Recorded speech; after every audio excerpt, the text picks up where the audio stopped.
Hello mga ka-vloggers, good afternoon. Update po tayo sa ating panahon. Weather update. Ayan, kaninang 4:30 p.m.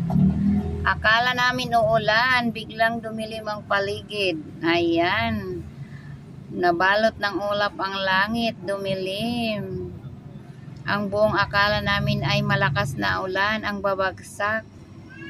Pero hanggang ngayon guys, alas 6 na, wala pa ring ulan.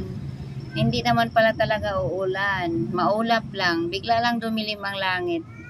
Walang ulan na lumabas.